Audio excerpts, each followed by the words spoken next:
Hey there, it's Melissa Brunetti, and welcome to the Mind Your Own Karma podcast.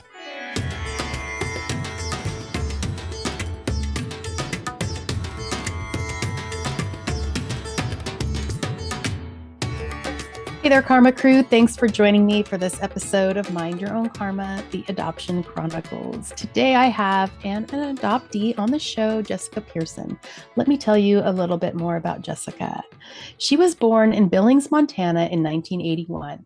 Her biological mother was a teenager who found herself pregnant, and with a family that wasn't interested in raising a baby, they decided adoption was the best option for them. Jessica was the first private adoption in the state of Montana.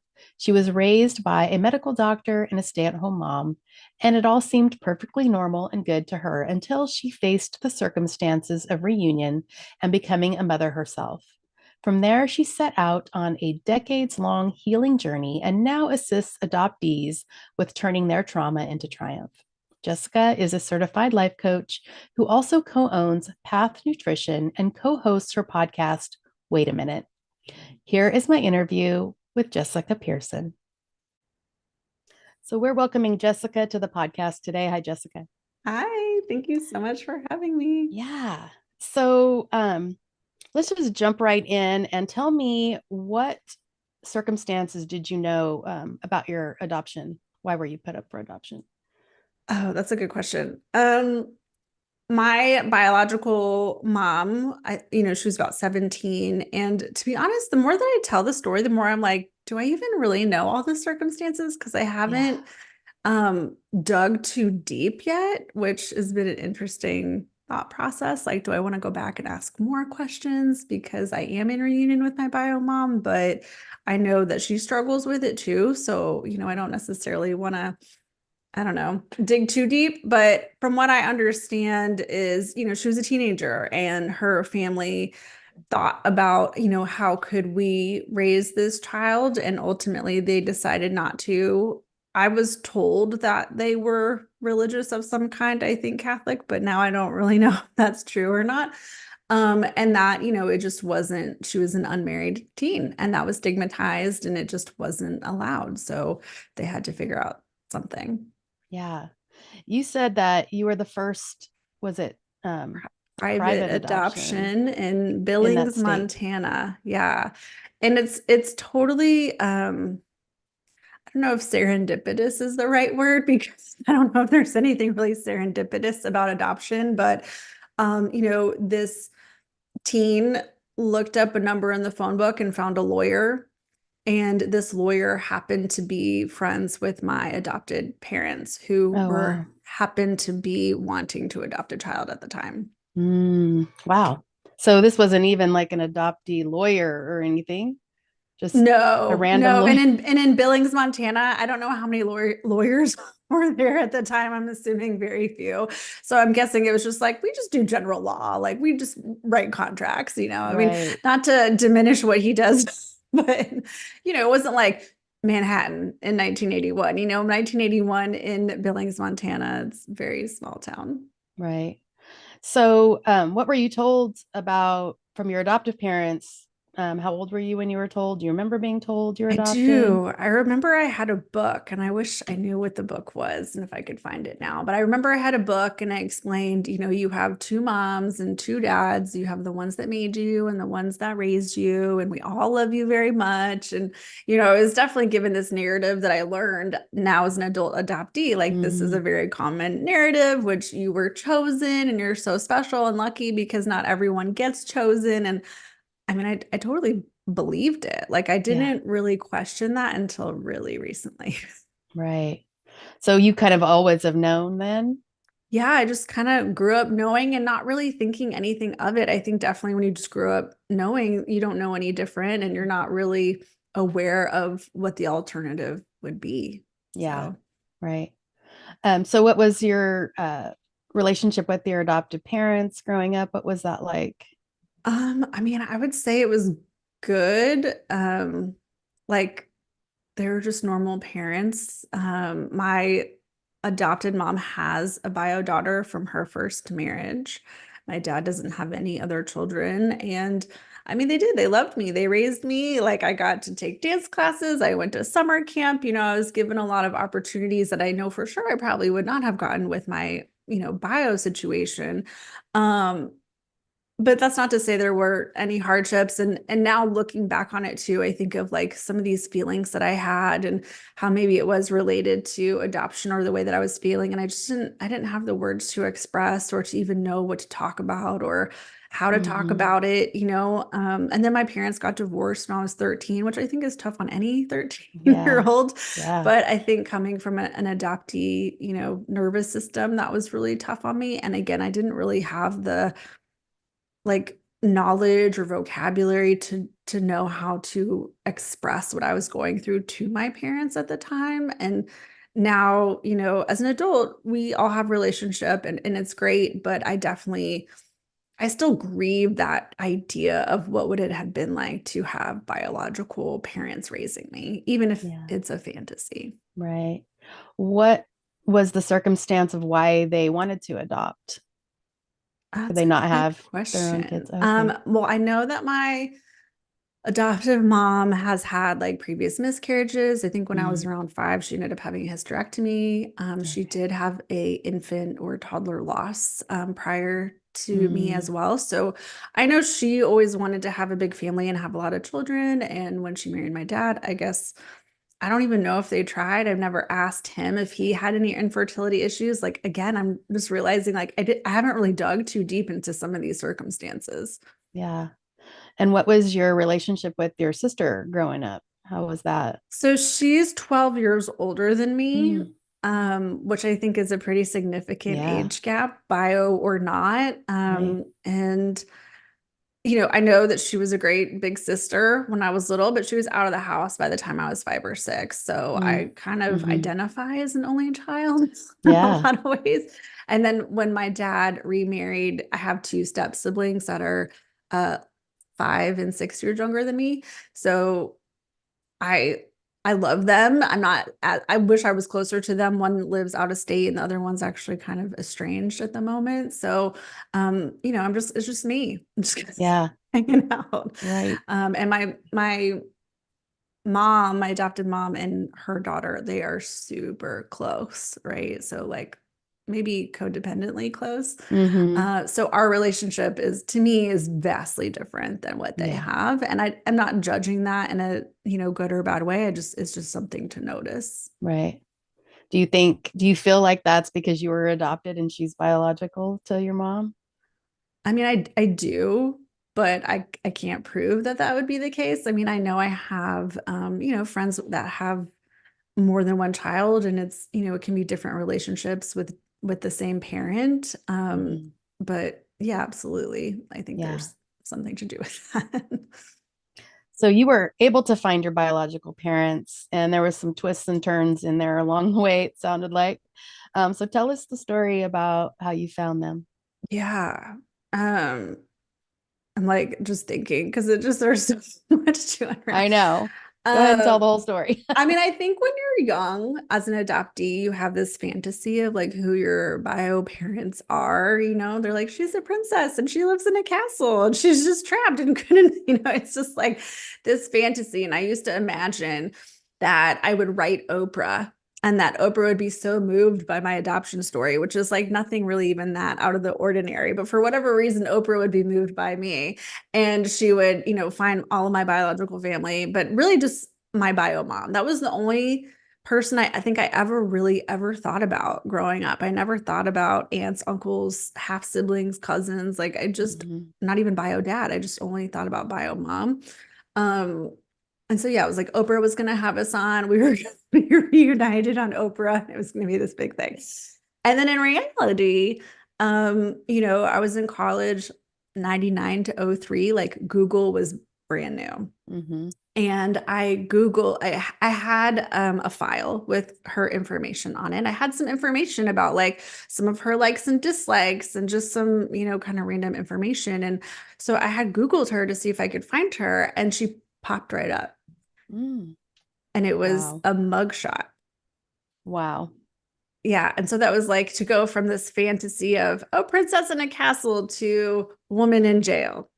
was just kind of like, whoa, that was like Yeah. a surprise that I wasn't totally expecting. And even then at the time, I thought, oh gosh, well, thank goodness I was adopted because I dodged a bullet or something. That, those Hmm. were the thoughts that went back in my mind. I was like, oh. And then I Googled the bio dad's name that we thought was the bio dad. And he also had a mugshot. He was also Oh my in God. prison. So How it did you just, get their names? Or did you get they have were your birth written on a certificate? document. It's not a birth certificate, but the lawyer had documentation that my parents had that they gave me. And so I Oh, had okay. some information. Okay. My dad just kind of handed over the file and was like, here you go. Yeah. And that was it. So yeah, I found them and then I was like, okay, well, this is a new circumstance. It is what it is. And I kind of just went about my life for a few years. And then after college or right at the end of college, I did register my name on adoption.com, which I don't even know if that's still around. I don't know how people find Probably. I people don't anymore. know. Because that was probably like 2003, right? That was Mm. over 20 years ago. So I put I uploaded my information, like my name, where I lived, where I was born, any information I had. It was my bio mom's name I put in there. So then if somebody comes looking for you and they happen to go there, then they can easily find you. And so I did that. And then maybe another 2 years later, I finally got a message and it was from her sister. So my bio aunt had found me and I got this message and it was on MySpace back in the day. And it said, hey, are you the Jessica Williams at the time? That's my maiden name, who was born, on this day in this hospital in this town. And at first I was like, who is this? What is this? Like I was kind of confused. Yeah. And then she, so it just kind of unraveled. And she was so excited because she's closer to my age. I mean, she's probably 8 years older than me. So and she knew, right? Your older Yeah. sister got pregnant and then she gave up this baby. And so the sister was always like, where is this person? Yeah. That's amazing that she, as an aunt would go on that website and like look for you. Like she really wanted to find you. That's Yeah. awesome. Yeah. And it was just surprising because I never thought about ants or anybody Yeah. else besides her. You still have relationship with her? Yeah. So she got me in contact with her sister who, we've been messaging back and forth this whole time. We've never met face to face. I feel like we are kind of on the same page about this boundary. I now 20 years later finally feel like I think I could do a reunion and survive. I don't know if she's on that page yet. And I Mm. honor that and respect that because I know it's not just my trauma, it's her trauma too. Hmm. Um, and I actually was a guest on another podcast, Pulled by the Root, and Hmm. I sent that to my bio aunt to listen to, and immediately I'm like going to start crying. Immediately she was like, "I don't ever want you to feel like we can't have a relationship, and so I'm going to come Mm. see you." Oh, And I was like, "Wow, that's really impactful and meaningful." Like, I don't yeah. know, and it Yeah. actually feels good to me because I've had other bio family that wanted to meet me, and I was like, "I'm good." Yeah. But I just think that like we have a connection that we don't even fully Yeah. know. And I'm actually really looking forward to meeting her and just like seeing how it So this is goes. recent that she's Yeah, that offered was this. really, yeah, really recent. She was just like, that's it. Like, I'm gonna come. Can I come, to Oh, Austin to that's come visit nice. you? And I was like, Yeah. yeah, let's do it. And so and it feels good. It doesn't feel like blah to me the way some Yeah. of the other stuff has felt. Yeah. I know sometimes it's like everyone's tiptoeing around everybody. And it's like, as the adoptee, it's like, you want to have that, be able to have that boundary to say, no, that's okay. I'm not ready to meet you yet. But at the same time, it's like just having them put that out there and saying, I want to meet you is huge, Yeah. because we always feel like we're always the ones searching. We're always the ones having to do, I feel like a lot of us feel like that Yeah. we're always the ones having to reach out all the time because everybody's like, well, I don't know. But it is Yeah. nice when that person reaches out to you and says that door's open, it's huge. Yeah, and I think the door with her has always been open. We just never really, Mm. wasn't a priority to me even at the time. I just was like, whatever. Yeah. So yeah, for her to offer that felt really good, and I'm looking forward to meeting her. That'll be like later this year. So Awesome. yeah. So the person you kind of alluded that you thought was your biological father, I Yeah. guess it was not. Yeah. Um, and Yeah. then because you thought this other guy was your father, you had a relationship with this lady who you thought was your sister for years and years and years. Yeah. Yeah. So tell us So about that. back when I first found the bio family through adoption.com, my bio mom reached out to the guy that she thought was the guy, and he has like 7 kids with 4 other women. It was just Pandora's box at the time. And I never expected, nobody tells you or prepares you for a reunion or to know like it might not just be your bio mom. It's going to be like 20 other people. It Yeah. doesn't Yeah. really. So I was like, oh, so now there's all these half siblings, right? And another one who's also named Jessica. Oh, wow.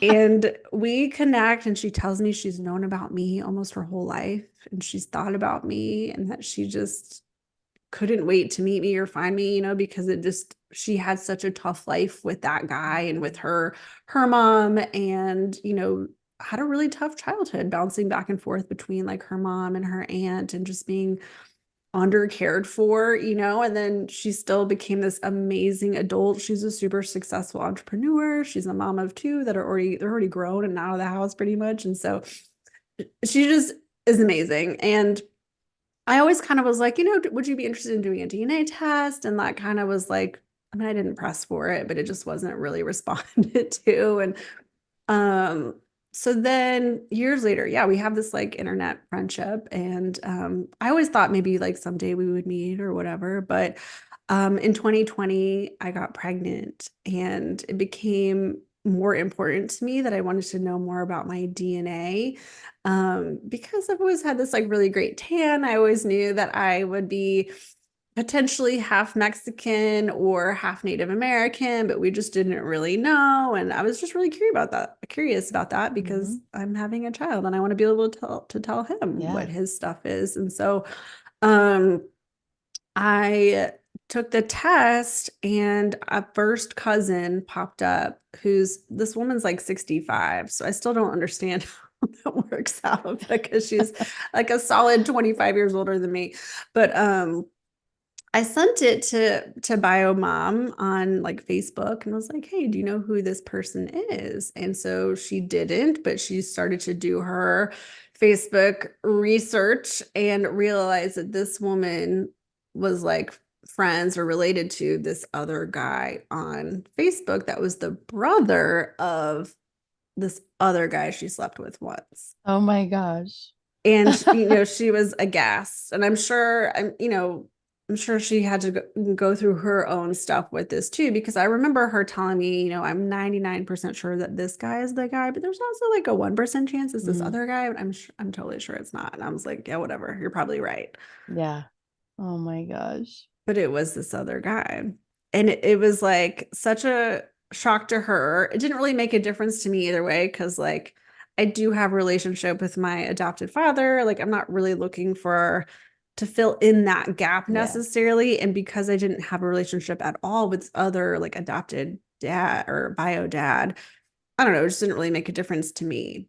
But what I was not prepared for was that this new bio dad, right? The original bio dad, The real guy. yeah, the real guy, like really, really wanted a relationship. And And I he didn't just even know that you existed, correct? Like that. had no idea I existed. And so there's that. And then yeah, I have to go call this other Jessica, right? Who's asking me, she's like, let me send you a baby gift. I'm like, oh my gosh, well, before you do that, I have some major news. And I tell her, like, guess what? We're not really related. And she could not have been more cool about the whole thing. I mean, she's truly an amazing human.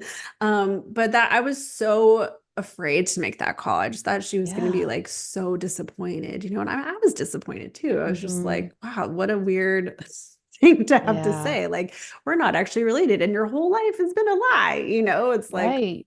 welcome to the adoptee world, right?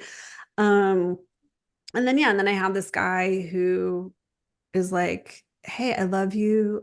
I want to be your dad. And, like just wants to invite me on his family vacations, Oh my inviting me gosh. to like Full his force. daughter's events. And it was like a lot. And Yeah. I, d- I just felt not into it. And so then it was really tough for me to try to be like, well, I don't want to judge myself for what I'm experiencing, Mm, because I see in, these other Facebook groups or whatever, how there's so many adoptees longing for a connection, or they've experienced like a second rejection, and that feels so bad. And here I mhm. am, the stranger is telling me that they love me, and I hate it. Yeah. Felt uncomfortable. I felt so angry. Like, who are you? You Yeah. can't just come out of the woodworks now and expect me to like reciprocate this loving connection. Like, it's not even that I'm trying to be mean about it. I just don't have it. I don't feel it. Hmm. How were your adoptive parents with you searching? I mean, I've also been thinking about this a lot, and I haven't shared any of these podcasts with them yet. But I think maybe one day I'll get the courage to share it with them. I mean, they were never like, don't do it. I mean, I think maybe that's why my dad gave me the file. I don't know, but they haven't necessarily been active participants either. Hmm. Or if I bring stuff up, it's kind of like, huh, and then it's like, they're not asking me questions about what am I learning? What am I feeling? How is it going? Like, there haven't really Yeah. been any continued conversations where they're asking me things. Hmm. And I'm trying to be okay with that, because I don't know. I don't know.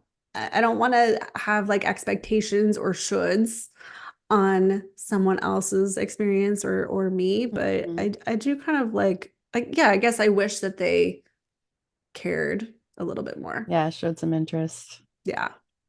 So, how do you think all of these intricacies of the reunions, how has that affected you? Um, I mean, it's just forced me to really look at more of the realities of adoption. It kind of put me, I think I joined some of these adoptee groups on Facebook because I was like, wow, there's a lot going on. And you look, people join because they're looking for support, or you're looking for commonality. It's like, is this because I'm adopted, or is this something else? And, you just start looking and learning. And then I start hearing more about, adoption. And I don't know, it's really unraveled a lot for me in a way that's made it. I mean, I guess people talk about the fog, right? And it's like, oh, now I think I'm on the other side of that, where before maybe I didn't even really believe in the fog because I Hmm. was the adoptee that was like, well, I had a pretty decent experience and my bio parents were in prison. So, like, thank God. Right. And now I see on the other side of it where it's like, I'm just seeing everything more clearly, where it's like I see her trauma and her experience. I see my experience. I think about my adopted parents and I have a lot of questions for them, and that I don't know if I'll ever have the courage to ask. Hmm. Right. And it's brought up so much pain and anger and sadness and grief Yeah. that Yeah. like I think I always had. I just like didn't know what it was. Right. Exactly. Yeah. Yeah.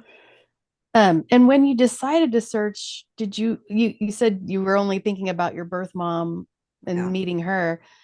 Did you think about where she was going to fit into your life or anything when you were searching? Like, It's so crazy because I think the mind is so powerful, and we tend to like limit our beliefs in a lot of ways, or limit our experiences. And so for me, I was like, I always just want to see a photo of her. Like, for whatever reason, it never occurred to me, like, what if we did have a relationship, or what, it just was like, mhm. I just want to know what she looks like. And Yeah. now So that I know, you knew you had her name and stuff in that file, but you still just went on that adoptee site and put all your information in there. Could you not find her, or were you just kind of like not ready to do that? you saw a picture of her that was good enough at the Yeah, I time? think that was like some breaks, like, oh, are you sure you want to connect with a woman in prison? Like is this a safety issue? Right. You just don't really know what you're going to expect. And so I think that really put on some brakes for a while, and I just wasn't really interested. And then when I went back on, I don't know, I think just these waves of curiosity come, you get a little bit, it's like you get a little bit of info and now you want more info. It's like the more information you get, are you ever really Right. satisfied? Yeah. And so yeah, I just wanted to know more, or I was just more open at that second time around to be like, yeah, come find me. Let's see what happens. Yeah. Well, probably took a little time to process from, like you said, from going to the fairy tale princess that you thought you were going to find to what you did find. And, to process that for a second and then be like, okay, I'm ready for the next little bit. Yeah. I mean, this has been an over 20-year. I'm 43 now. That like it's interesting because I think you also think like, oh, you'll just like meet them and that's it. But the Yeah. way for me it's unfolded over like 20 years, I would have never expected that, even 18 years later, you're going to get new information or, have a totally different experience than you had when you found out. Yeah. Well, the guy that you first thought was your father, did you have any relationship with him at all? Like, No, I think he was kind of like a deadbeat dad to all of his children, mm, and he just wasn't interested, and that didn't bother me at the time. I was just like, yeah, okay, whatever. yeah, And to hear from his other kids to be like, yeah, we don't really talk to him either, so it just was whatever. yeah. Do you think you'll have, besides your aunt coming and seeing you, will you have more reunions, do you think, in the future with Well, maybe I siblings I or? did meet the bio dad. Yes. Um, So, because yeah, I found out about him in 2020 and he lives in Colorado and we go there quite a bit. And it just kind of lined up um, where he had been pressing to meet. And I was like, sure, whatever, we're in the area, let's make it happen. And at the time, I was like, this isn't that hard or weird. But now in hindsight, I'm like, that was really weird. So, um, Did you have to make boundaries with him? Like, how did you navigate that? yeah, Because he was yeah. just like full on.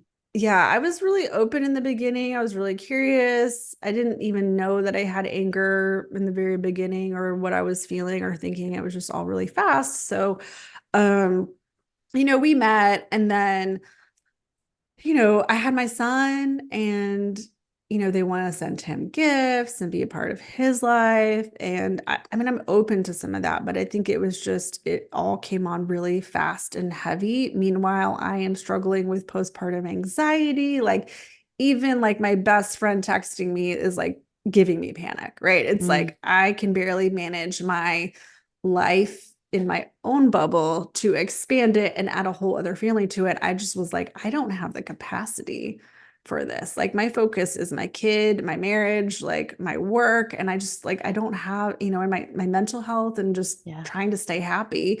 So I was like, I cannot, I don't have the capacity for this. And every time I would get like an email or a text, I would just get this like feeling in my gut that somebody was trying to take something from me. Yeah. I was like, you're trying to take from me and you're not giving me anything. Which I don't even know if that makes sense or if that's the facts of the case, but it's just like what it felt like. It's like Right. you want me to give you my love, and I don't have any to give you, Right. and I can't feel yours. That And like pressure. Yeah. it Yeah. was a lot of pressure. And I was just like, his wife is lovely. I think I've Facebook messaged with his daughter a little bit, but we've never like spoke on the phone or met in person. And, you know, I was thinking about his wife too. I'm like, she didn't know that her husband, they've been married for 30 years. Yeah. And to find out that your husband has a child that you never knew about, that's 40. Like, I don't know. To me, I mean, that has to be a trip, right? And then Yeah. and then to be those kids, Yeah. they're adults, in their 20 something. And to be like, our dad has a kid from when he was a teenager, like what? Yeah. And they're probably So like, what does she want? Why is she contacting you? totally. And it was All actually that. kind of weird up front because they all took DNA tests like right away. Cause I Did don't they? know if they did believe it. It's like, who's this person coming into our family? I'm like, I did not take a DNA test to find you specifically. And that was the Right. thing too, is I think he's like, you found me. I'm like, no, I didn't. Like I took a DNA test to like check on some genetics, not realizing that I was going to find you Yeah, and not knowing that this whole situation was going to happen. And exactly. I hate to live with regret, so it's like sometimes I'm like, god, I just wish I never took that test. But I don't, and like I don't know, I'm just like, it's fine, it is what it is. But very recently was just like, look, if you send me an email, if you send me a text, I'm not going to be responding right now. And I'm not saying that I will never respond or that I will never reach out to you. And if you change your mind down the line, that's okay too. But like, this is where I'm at right now. And I am at peace with no contact right now. And how was he with that Not boundary? great. Not Not good. great. I mean, he sent me an email a week later. And that's tough. It's like Yeah. boundaries are so tough, I think, for anyone, but as an adoptee Yeah. who we people please and we don't want anyone to be mad at us. We don't want, it's like, I don't want him to be in pain, and it's just like, I have to hold this boundary for me. And holding a boundary feels terrible in my body. It makes me Mm-hmm. sick to think Yeah. about like this email that's just out in the universe and to know that he's probably very frustrated and angry. Yeah. Is that where the relationship is still today? Yeah. I mean, the email just came like a week ago Okay. and I was Yeah. like, I'm not responding to this right now. And that's okay. I Yeah. set that boundary already. And so now Yeah. I have to follow through on it. And it sucks. And I've been tempted to text his wife and be like, just so you know, I'm not answering an email because I've set this boundary and I thought I made this clear. Right. Yeah. It makes me feel unsafe. Mm. I feel sick to my stomach. I feel like they're going to come steal my baby is the like feeling I get when he contacts me. And I Yeah. don't know why. I'm not saying that he's that kind of person, Yeah. but that's just like the feeling that my body gets. Mm-hmm. And I'm like, I have to honor this. I can't ignore myself. Yeah. Um, Definitely. and to me, that's been like such a win is like, listen to your gut, follow your gut, please Yeah. yourself, not somebody else. Right. So, how did becoming a mother change your perspective on your own adoption? Again, I think more sadness, more grief, more anger. Um, I don't know. Do you have kids? Mm-hmm. I have Yeah. two. It's like everybody tells you that cliche of like, it's a love, like you'll never know. And like, I didn't think I'd ever have kids. I didn't really want to be a mom.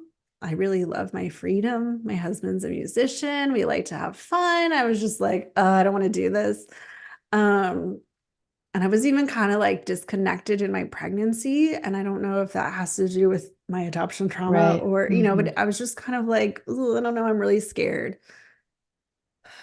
And then it's like you have this person that's yours, and he's my only bio connection, and it's so strong that was what highlighted for me that everything else I have is not anywhere close. Mm-hmm.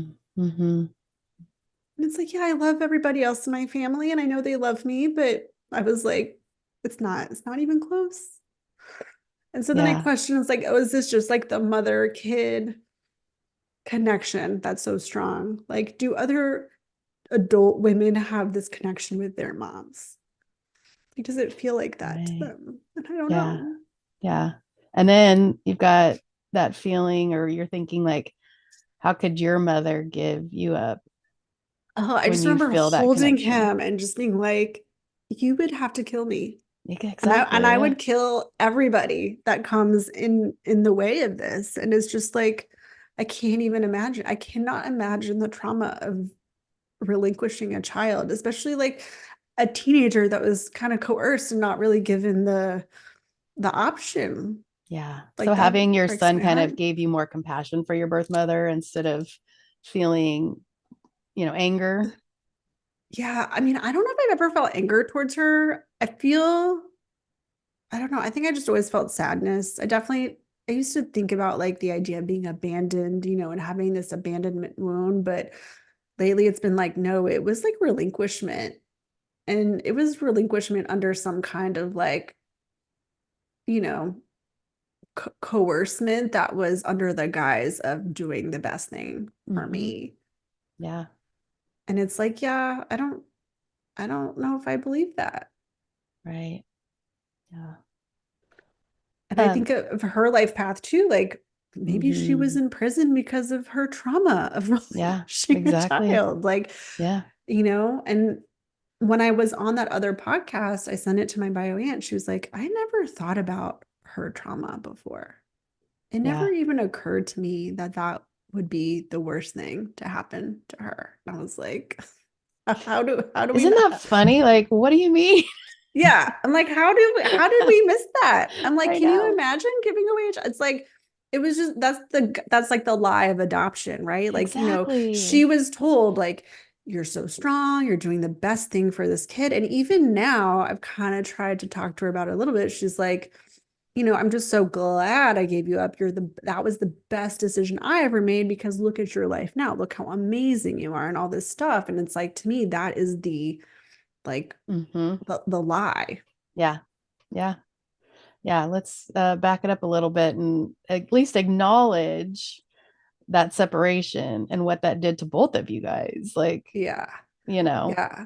And but that's why I yeah, think the idea of reunion with her is like that's like the big one because I mean I don't know, I can't imagine. Like even if we don't like each other, I just feel like there would be that like that knowing, this something. the Yeah. spiritual body connection where you just be like, oh, it's So you have you. not met her in No, person. not in person. No. I think she's, definitely has some mental health stuff and like maybe stemming from this trauma, Mm-hmm. but it's just Mm-hmm. thinking like I don't know if she can handle it, to be honest. I Yeah. don't yeah. So you help other adoptees in dealing with their traumas. Tell us what you're doing and what's your why? Why do you do it? Yeah, so I've been a certified life coach for a while and I've been coaching in the health and wellness space for the last 10 years. And what started as just like making meal plans for people and kind of giving them advice and telling them what to do, and then seeing that, oh, they don't do that. Not gonna, it's like people think, oh, if you just tell me what to do, I'll go do it. And then they weren't doing it. It Yeah. really bridged the gap to me for like of how I coach and why I coach is not, it's like overeating is usually an underfeeling problem. It's not about like don't eat the mashed potatoes, have a salad instead. It's like, what are you avoiding in your life by, eating a pint of ice cream? Like, what's really going on for you? Right. So I did all this other training and just have really dug into this, behavioral change, mindset, reprogramming. And I've just seen how beneficial it's been for me in this process over the last 3 or 4 years of, like being able to hold space for my grief, my sadness, my anger, and Mm-hmm. process it and be with Mm-hmm. it without having to numb it or run away from it. And to also learn, like, this is the way my brain works as an adoptee. Kind of the go to is like, I'm unworthy. I don't belong here. And to say, like, well, that's just this voice, this program that lives inside me, but I don't have to listen to that. Yeah. I can also decide that I do belong here and that I am worthy. And to me, that's been so powerful in my relationship with my husband, with my kid, with everybody in my life, the way that I walk through the world. And to me, that's like, wow, if I can give that to another adoptee where, yeah, we're not taking away your trauma and, but I want to give you space to be you and to be heard and to, have a place to be. And then also so that you can go live the life that you want and not let this Mm-hmm. trauma rule you for the rest of your life. Yeah. What's helped you exactly in dealing with your adoption experience? What's been your I healing mean, combination? definitely coaching and therapy. It started with therapy for me when I was 30. So I would say at 30, like the programming runs out, right? It's like you go to school, you get good grades, you go to college, you get a job, maybe you get married and have kids, and like that's like the program. And if you don't hit the program by 30, you self-destruct. Something bad happens. And I was like, yeah, I was like 29 and I hadn't done a lot of those things, and I was just like, what is happening? I don't know what the next step is. I don't know who I am. I don't know where I'm at, and so I like broke up with my boyfriend at the time, which was my now husband. And I just kind of had a little bit of a break, like a mental break, but was functioning. Mhm. And a friend was like, you should probably see a therapist. I was like, rude, but okay. And in that first appointment, we talk about, my parents' divorce, just being a kid, blah, blah, blah. And then within the last 10 minutes, I was like, and by the way, I'm adopted. And thank God I had a therapist that understood the trauma of adoption, Wow, that's which huge. now I realize is not the norm. Right. And that's the other reason why I want to do what I do, is because we need more help in this space. Yes. And so th- she was like, whoa, whoa, whoa, like, stop. I need to explain something to you. And she explained the brain and the nervous system and separation trauma of how when you were an infant, or in your mother's body, her heartbeat, her voice, her smell, and when you come out and suddenly that's gone, she's not holding you, you're just whisked away, that's an immediate fight or flight. Yeah. You Yeah. immediately think you're about to die, and that imprints on your nervous system. And that sets the programming up for the rest of your life. And so here's why this behavior that you just shared with me lines up exactly with this. And I was like, what? Yeah. Huge light bulb, right? Huge light bulb. And I felt so screwed up for so long after that. I was like, I am so much more screwed up than I could have ever imagined. It's like, I had no idea. I remember calling my mom, like my adopted mom, being like, Mom, did you know that, she was just like, I don't know what to do with this information. Um, So yeah, that was like the first part of it. And I did a lot of that. And then I ended up getting back together with my now husband, and we did couples therapy with another therapist who was also like somatic and, adoption trauma informed. And that was really helpful because she gave us so many amazing skills and tools, like really for Mm. him to understand me, Yeah. it was Yeah. like such a gift.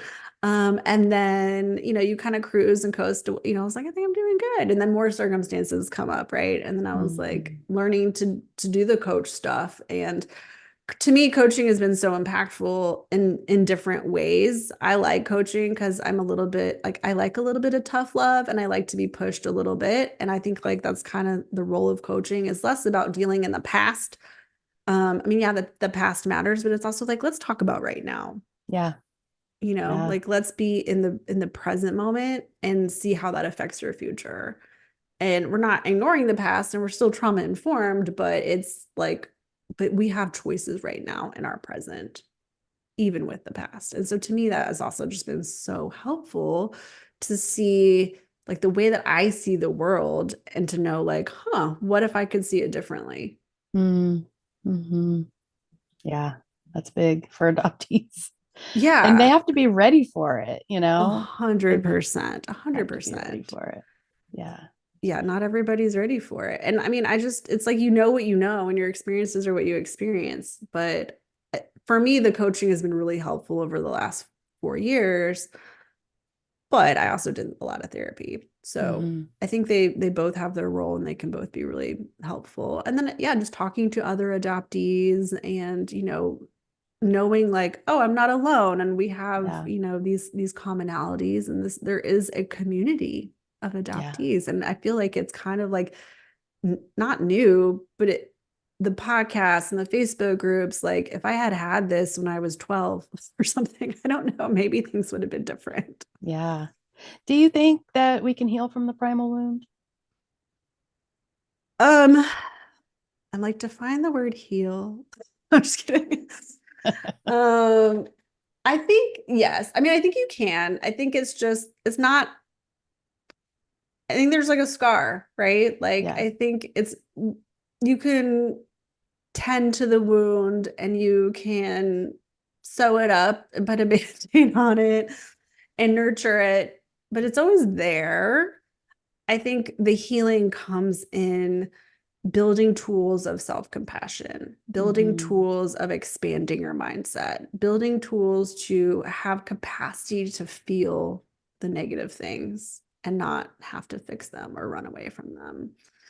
And to, make the choice to, be in that more present moment instead of, it's kind of an indulgence sometimes to go back to the past and to like really like stew in it sometimes. I mean, I know this from personal experience. And so, yeah, it's like, what is healing?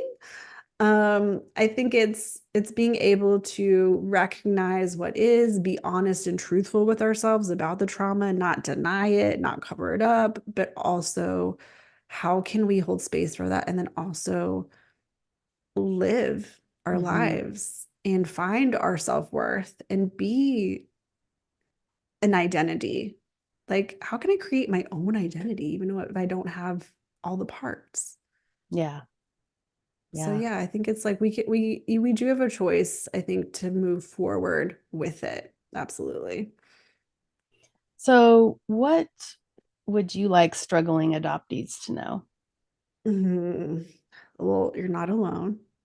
We're all struggling. It's hard. Um, and like you are worthy and you do belong. I think that's like super important. I wish that people had said that to me my whole life, right? It's like Mm, to figure that out at 40, yeah. Um, and that, yeah, it doesn't, your adoption is part of your identity, but it doesn't have to define your future. You can have loving relationships, you can have money, you can have the job that you want, you can have whatever you want, and you don't have to let this be the thing that holds you back forever. Yeah. So, tell the listeners where they can find you. You have a website, social media. Where can Yeah, we find you? just come find me. I'm at the Adoptee Coach on Instagram, and it's the Adoptee Coach on TikTok. Okay. And my links to And my I website will, are in there. Yeah. yeah, I'll have those in the show notes as well. Well, thanks so much, Jessica, for coming on today and sharing your story with us. And your coaching sounds very intriguing. So, I'm going to check it out. Yeah. Yeah, it's been fun. I mean, I just launched this part of like having an Instagram or a TikTok, and it's such a like wonderful niche because it's like you're either an adoptee or you're not. Yeah. Right. And Yeah. so the adoptees, we find each other, and it's good that we have each other and that we're listening to each other and sharing each other's experiences. I think it's really, really important. Yeah. Well, thanks for coming on. Thank you so much for having me. I really enjoyed Jessica's interview because it shows the world the complexities of adoption and the things that society and non adoptees don't think about that we have to deal with. Finding a family that you thought was your family and forming relationships there, and then finding out that's not your biology and having to go back to those people and tell them that I'm sorry, I was mistaken. We're not related. Non adoptees don't have to deal with that. And I don't think a lot of people realize some of these little things that we do have to deal with. And then thinking about complications with reunion and finding her biological father finally, and him just holding on so tightly to her to where she's uncomfortable and having to make boundaries, and how she feels and how he feels, and just putting it all together in a way that works for everybody. Sometimes it just doesn't work. It doesn't work for everybody. And then all of our stories kind of shape us.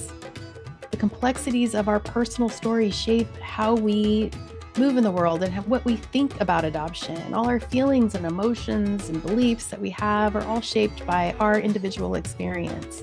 And that's why I like to leave room for everyone's story on this podcast, because I realize that we're all different in how this has shaped us being adopted. And it's going to shape how we think and feel.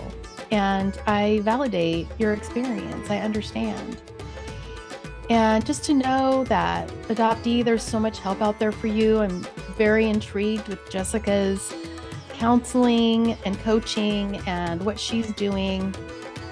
And don't forget that I am a somatic practitioner. If you are interested in that, get in touch with me. mindyourownkarma@gmail.com is my email, and mindyourownkarma.com for my website. Jessica's links are in the show notes if you're interested in her coaching as well. So if you are in need of a therapist, I have a ton of resources for you. Get in touch with me. As always, take what you need and leave what you don't. And always remember to mind your own karma. I'll see you next time.